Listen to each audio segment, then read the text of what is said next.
Être proactif sur Internet vous permet d'améliorer votre réputation et d'augmenter votre visibilité. Eddy Lacassaigne et Daniel Lebrun nous expliquent comment toute entreprise peut gérer son contenu en ligne. Vous, entrepreneurs, vous, personnes qui voulez avoir une visibilité aujourd'hui, sans leur réputation, e-reputation, je crois que vous ne serez plus à la mode, vous ne serez plus en devenir, et donc nous vous conseillons vraiment d'être actifs dans ce domaine.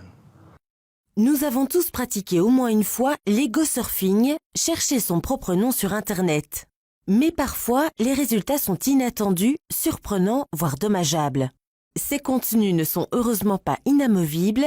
Eddy Lacassaigne et Daniel Lebrun nous expliquent comment contrôler sa réputation en ligne. Si vous tapez votre nom sur Google, dans la mesure où vous avez une certaine visibilité, vous allez avoir une série d'articles qui peuvent être soit positifs, soit malheureusement généralement négatifs. Donc ce que nous mettons en œuvre, c'est demander aux entreprises, aux personnes d'être actives et proactives par rapport à ces moteurs de recherche qui vont chercher l'information. Là, ils peuvent la trouver. La meilleure source, c'est la vôtre. Dans sa relation avec les clients, c'est très important de pouvoir créer un dialogue entre le client et l'entreprise, ce qu'on appelle les parties prenantes. Et donc, c'est ce dialogue qui va favoriser, je dirais, l'amélioration de la qualité, puisque c'est ce que l'entreprise va quand même rechercher, c'est la qualité et le service. Aujourd'hui, les moyennes et les petites entreprises ne sont pas encore suffisamment attentives à ce phénomène-là, et donc nous voulons principalement promouvoir cette idée-là pour qu'il y ait vraiment un échange dans la recherche de la qualité. Au niveau de la réputation, il y a d'abord une démarche proactive à avoir au niveau du contenu qu'on va générer. Mais avant ça, il faut également la surveiller, cette réputation. Donc là, il y a un système de veille qui peut être mis en place. Comment fonctionne la veille? Eh bien, en fait, il s'agit d'un robot qui va analyser en continu les flux des réseaux sociaux, des médias, des sites internet de presse et autres, et va enregistrer lorsqu'un mot-clé apparaît. Ce mot-clé, ça peut être le nom d'une marque, d'un individu, un service, un produit. On choisit le mot. Et alors, ensuite, le robot va enregistrer automatiquement tous ces contenus et venir les enregistrer. Et puis, on va pouvoir utiliser ces données. Et bien sûr, ces résultats, vous savez, les cibler par pays, par marché, par langue, par type de médias, réseaux sociaux, les grands médias, les petits médias, vous savez vraiment ajuster la veille à la réalité du marché et aux souhaits du client. Et c'est à ce moment-là que vous pourrez prendre des décisions par rapport à votre réputation.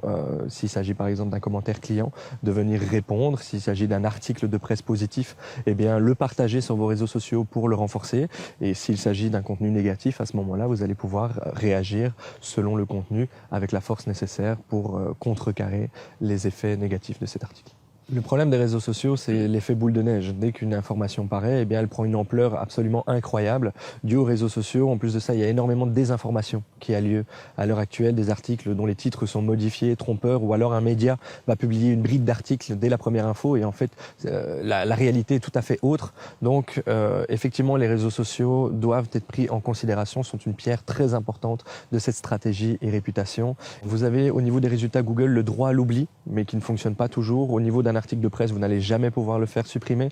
Au niveau d'un statut, d'un post sur un réseau social, s'il n'est pas insultant, diffamant ou autre, vous n'allez pas pouvoir l'enlever. Il est très difficile d'enlever du contenu négatif. En plus de ça, il peut très vite revenir derrière et ce sont des processus qui sont très lents à mettre en place. Donc plutôt que d'essayer de supprimer, il vaut mieux prévenir, je pense, ces résultats négatifs en mettant une stratégie e-réputation en place dès le début, de manière proactive. Éventuellement de la gestion de crise également, si quelque chose de très négatif arrive à l'entreprise, ça peut être un plan social, ça peut être le décès d'un collaborateur, des choses ainsi. Tout ça peut se prévoir de manière proactive, mais la suppression, c'est déjà trop tard. Au niveau de la recherche d'informations, d'être informé d'un contenu qui nuit à votre e-réputation, la veille est le seul moyen d'être tenu informé en temps réel d'un contenu qui pourrait être potentiellement négatif.